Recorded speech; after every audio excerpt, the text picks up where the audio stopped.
Untuk ayah-ayah di luar sana, penat tuh biasa, kurang tidur tuh pun biasa.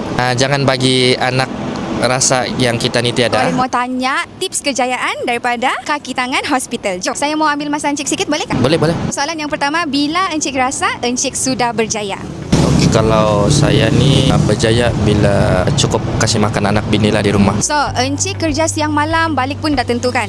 Apa kualiti yang paling penting untuk survive kalau kerja macam ni? Kalau kerja macam ni, yang penting sabar dengan pesakit, sabar dengan tekanan kerja, sabar dengan anak-anak lah.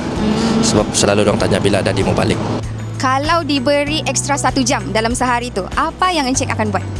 Kalau ekstra 1 jam sudah semestinya rehat lah, tidur, spend time dengan family lah.